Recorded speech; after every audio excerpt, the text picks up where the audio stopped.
Good afternoon. Let me welcome you at panel discussion, Building a Culture of Change.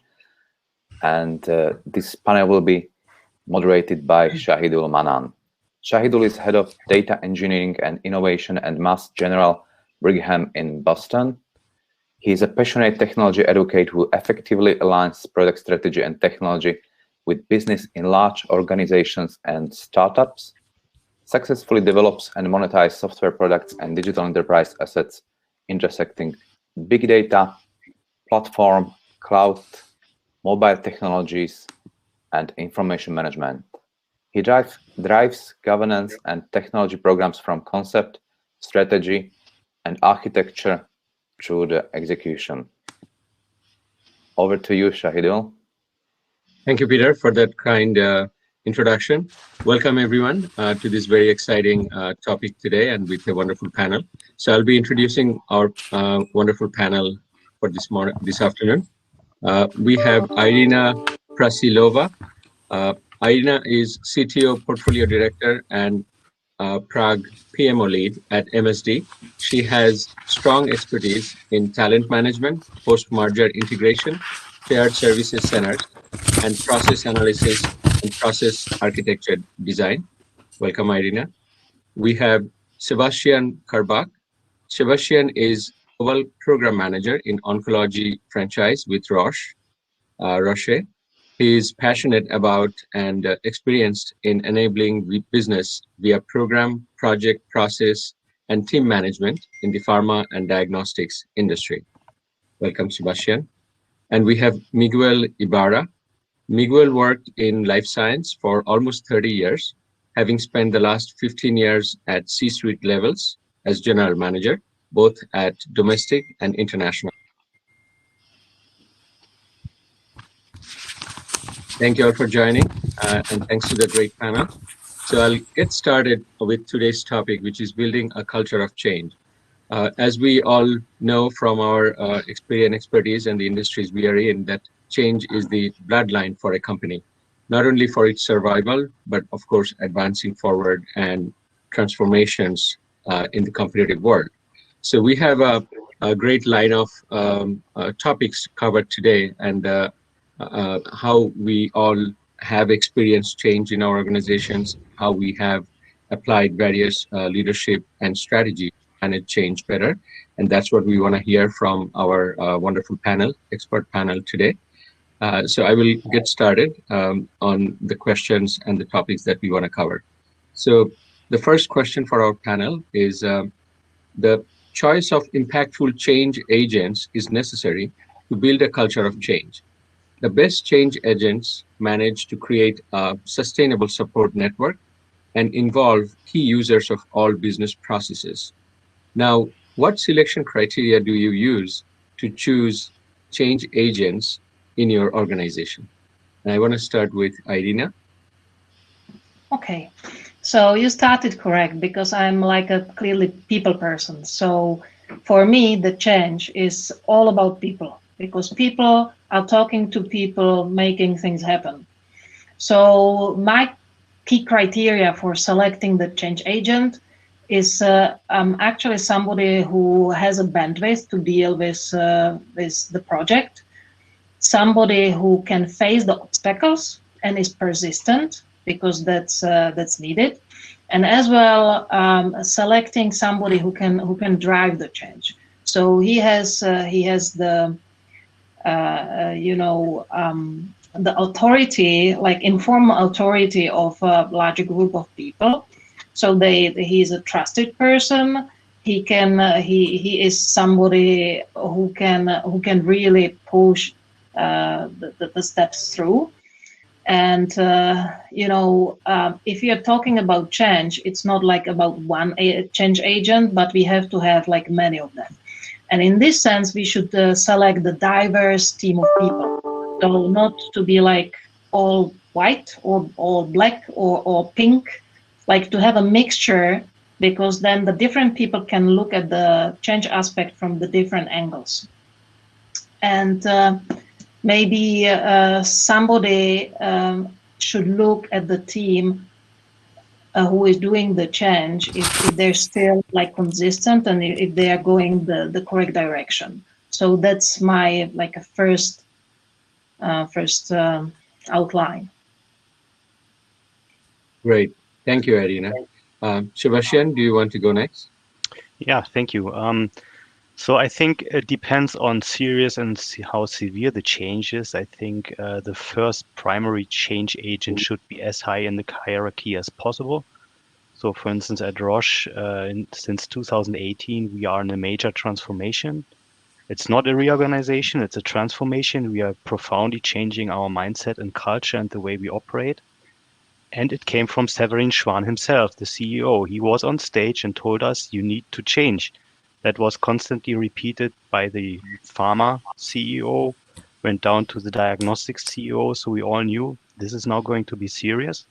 And then basically the top level more or less carved out the objectives and what we wanted to achieve via the transformation. And then basically other change agents came into place, including people like me, which are more on the operational level.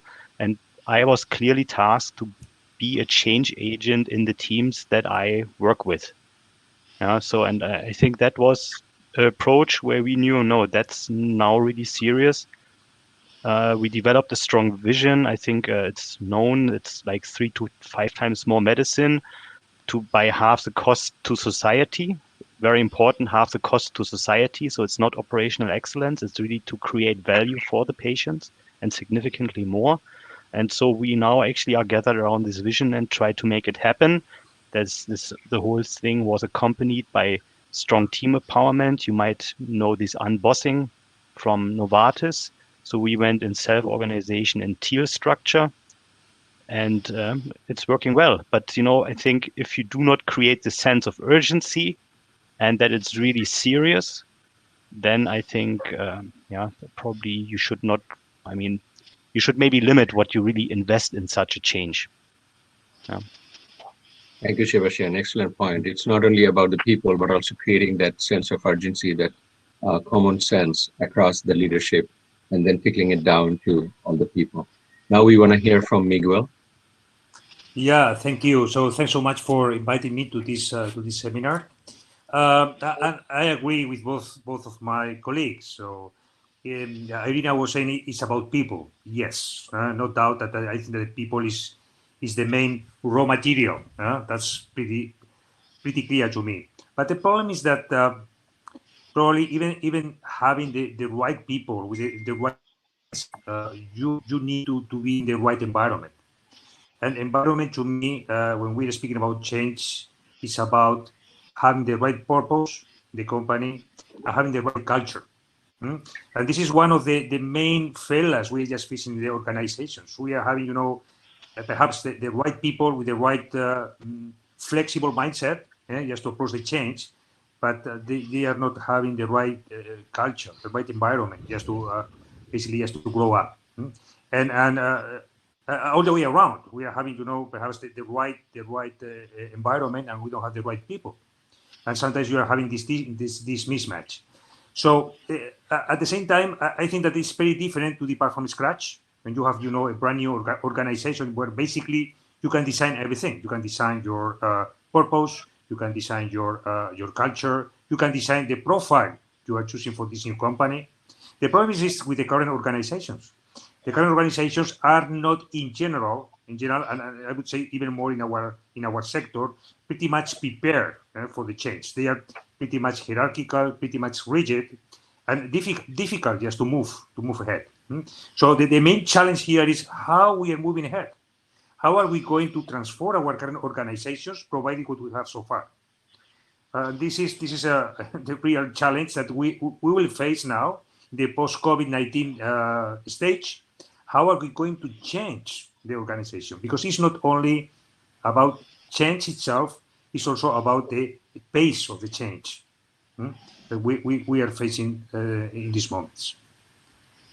Thank you, Miguel. Excellent conversation. So we have the foundation as people, and then we move on to culture and others. So this is a perfect segue. What in your mind are the 5 must-dos to enhance and properly support change? And I'll start with Sebastian. Okay, thank you. Yeah, so I mean, I think the first thing must do is to actually say you can't avoid this. I mean, that's not possible. So basically the biological definition of stress is actually change. So change always causes stress to somebody. Yes, there are people that really will embrace it, but always people will be disappointed. They will resist it for various reasons. So I think what helps there is to actually paint a picture of the future. So what do we really want to achieve, and see how that resonates, and then see where maybe the individual participants in the organization can actually get a share. Where can they buy in with this? What's in it for them actually if they change?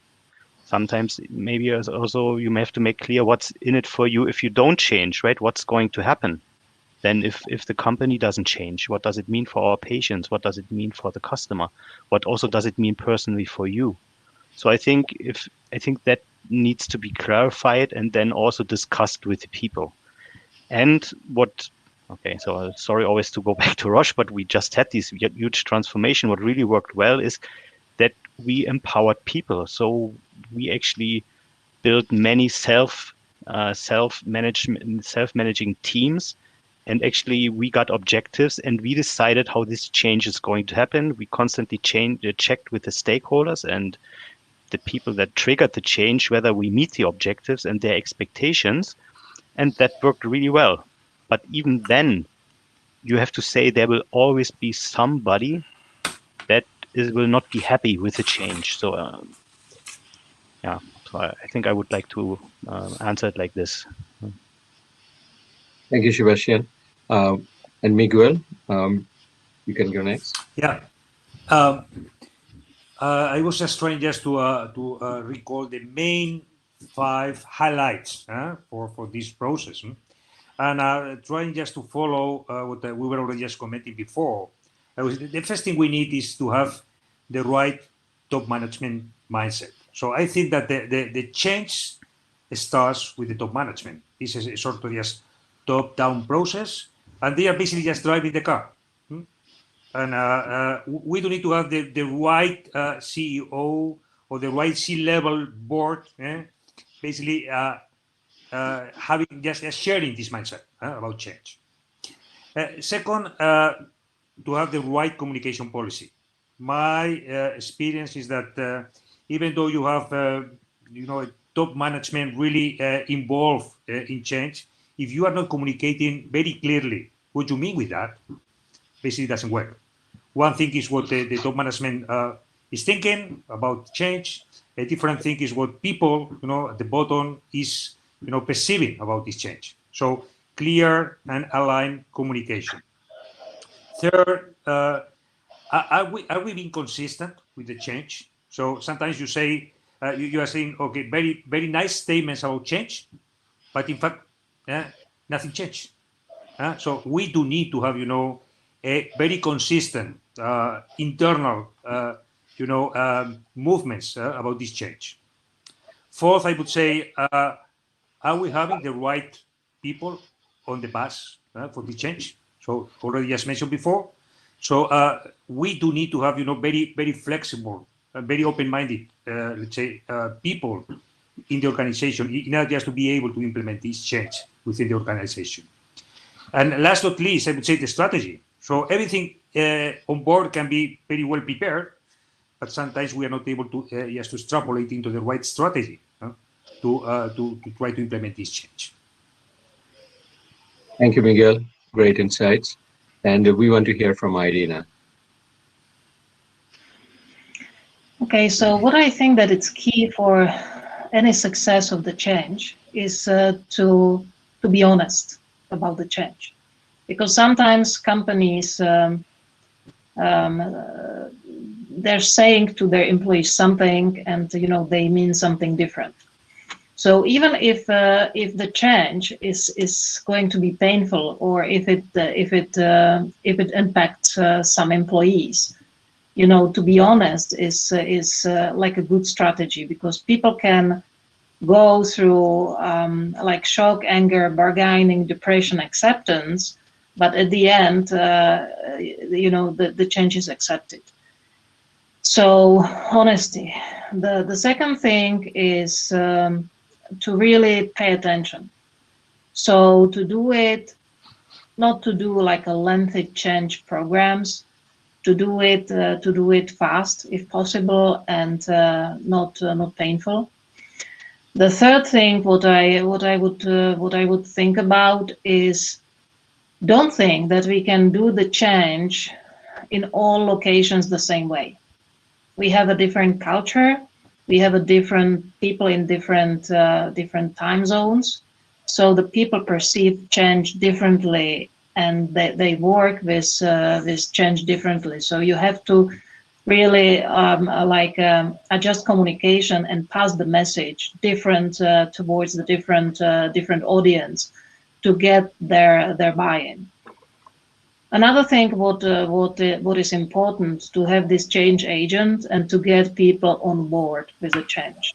So even if they are not entirely happy, to get them onto it, and they have to find, because we are all human, so everybody has to find something in it, like in the change for himself, and then you can be successful and you can go through the change. So that's like my 5 cents. Thank you, Irina. Wonderful insights.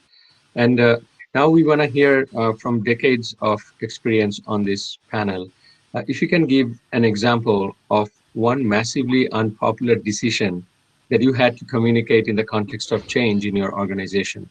How do you react to the standard, "this is how we do things," response to a request for change? And I want to start with Miguel. Yeah. So, yeah, I've just been in front of these sort of situations more than once, unfortunately. Oh, no problem. And no, what I mean with that is that basically it's very important to have the right education of your team. So change is a matter of fact. It is yes or yes. And basically, when you have just to force your people to change, you are not getting the same attitude as when they are really just involved, when they are really think about the need of having this change. Sometimes, because we were not successful on communicating this change, you have to say, this is what it is. We have to do it in benefit of the company, in benefit of whatever. And basically, this is just making things very difficult. Basically, you have to push people, or you have just to pull from people towards this direction. And this is very, let's say, this is very painful for them, but also for the management, because basically the speed of the process is much slower. This is the first thing, and second, you are not getting the benefits you were just trying to get. So therefore, what I would say again, even if it's taking a little bit longer, try to invest in your team about these changes.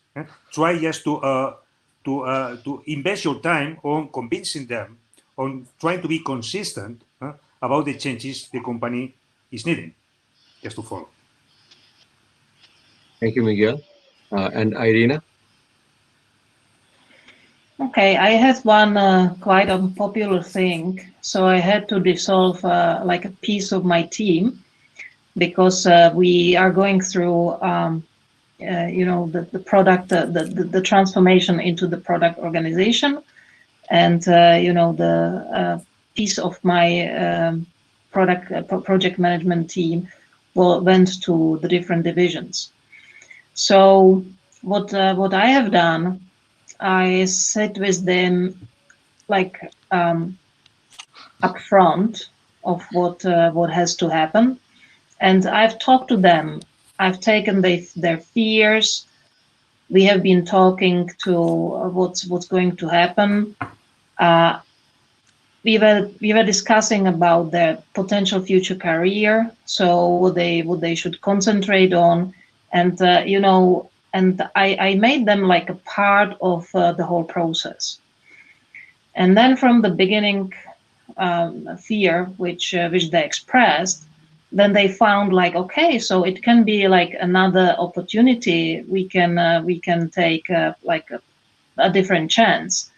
And then they support it, and it it ended nicely, and I kept the whole team as a community of practice. So we are meeting together, we are sharing experience, we are collaborating a very similar way as we did before, but they're sitting in different organizations. And this sense of continuity and belonging that helped them to overcome this like a major change for them. Thank you, Irina. And we want to hear from Sebastian. Yep. So one change we had, and we solved it similar to Irina's approach, was when we moved into these self-organizing teams. We didn't need group leaders and department leaders and basically no line managers anymore. So on the one hand, was very relieving, but on the other hand, you would ask, yeah, but who takes care if I have an issue, right? With all these various issues, a line manager needs to do. So who does that then? And so we solved that basically as you would do in a self-organizing team. So we sat together. So we had a deadline that was set, okay, until then and then line management will go away. So find an alternative, and we found the alternative. So basically, but still, even then, still there are a number of people that do not feel comfortable with this, right? So they miss this one go-to point. And yeah, so now we are trying actually to show them or to demonstrate what benefits you get if you do it. And I think this is probably how you should address it in general. We take this away, but you get this. And isn't that actually better? And actually, you should also have a good, let's say, rationale that this is indeed better, not just a lip service. So, yeah. Thank you, Sebastian. So we are towards the end of today's session. Wonderful insights and great discussion. I'll ask the last question and would also request the panelists to answer the question and have a closing statement. So the question is that change is seen very differently by different people, and creating a positive feeling about change is often a challenge. How do you embark overwhelmed procrastinators, frustrated overachievers, and recovering perfectionists in the journey of change? And I want to start with Irina. Okay, so if you have some people who are frustrated or they feel overwhelmed, you have to include them and just give them some role and let them do it their own way. And while they are responsible for something and they feel engaged, it's usually overcoming their fears. So if there is somebody is like a driver and would love to move like 100 miles an hour, then give this person a responsibility over like a planning and making sure that all things are in sync. If you have a procrastinator, help him to get in touch with a team and give him like a overarching responsibility in like putting team together, because that might help. So clearly, like include these people, do not let them behind, because everybody who is left behind spoils the environment and can create like the isles of unhappiness, which does not really help. Thank you, Irina. And Miguel, your response? Yeah, when you have this process of change, you are always having laggards. That's every human being is different, and therefore is looking at this change in different way. So in my experience, I was using two different strategies. First of all, communication. Why are we doing that? So where are we going to with this change? To try to add as many facts as possible in order to try to convince people, to persuade people about the importance of this change. And even these laggards, these procrastinators, trying to demonstrate that we have just to go in this way. And this would be the first strategy. Second strategy is that when you are part of the management and you're speaking about change in general, sometimes you have some reluctancy coming from the teams.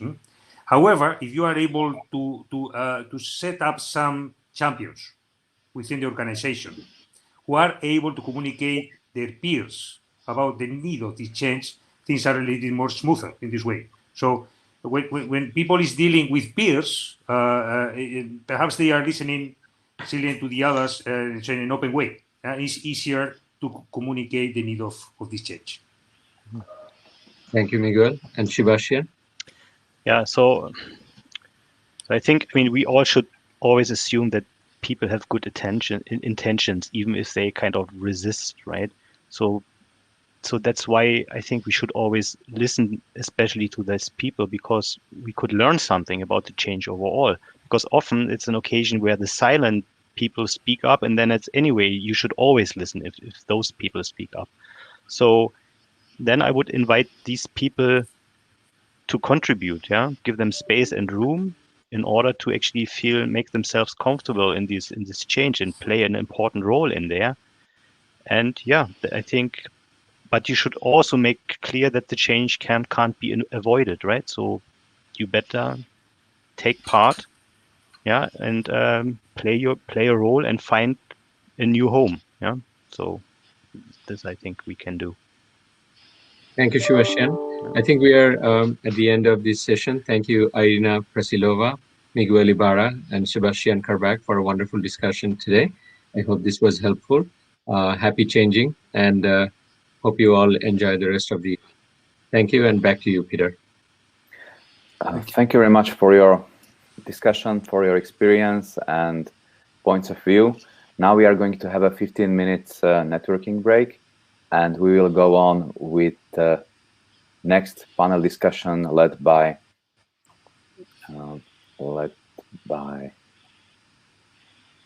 Shahidul. Okay. Bye-bye. Have a nice day. Thank you. See you soon. Thank you, Peter.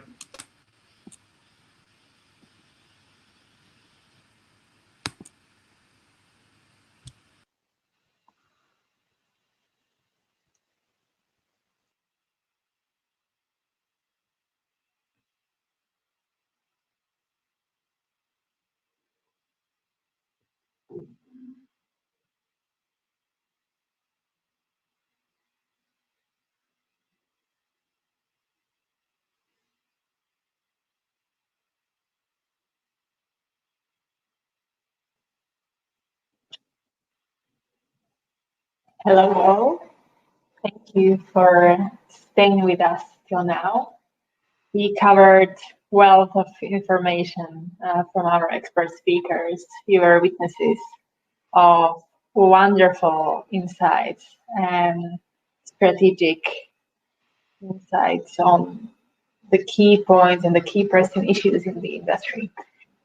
Now we've got very little time, but it still can be used for further Q&A in the breakout rooms, where you can join other speakers or delegates in the Q&A session, or you can join the roundtables on the inside out of strategy and on risk management, I believe.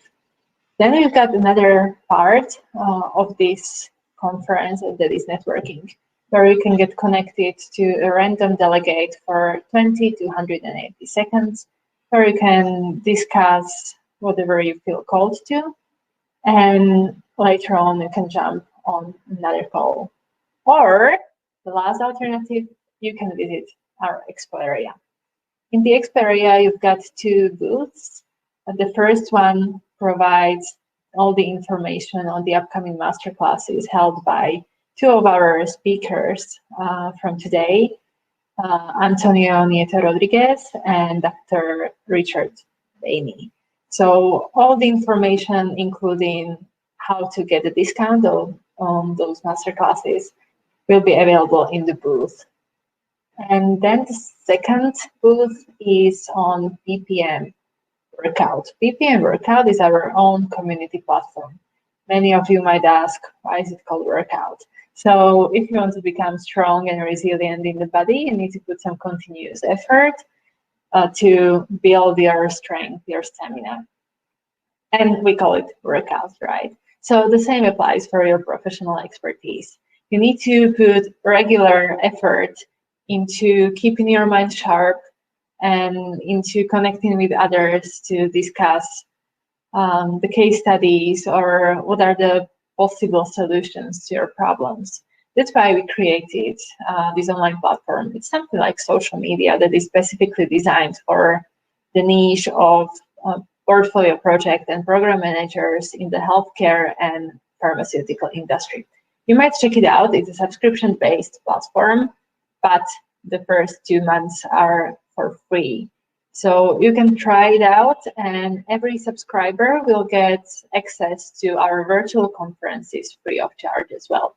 There is nothing to lose. Don't feel pressured to stay there if you don't like it, but would be very happy to at least get some feedback from you. We'll be holding daily webinars Monday till Thursday, 3 p.m. UK time, on various topics in PPM. For now, we've got some speakers from the States and from Germany. The program will be released somewhere next week. There is plenty of room to discuss the challenges, to meet other leaders. So feel free to type in www.ppmworkout.com.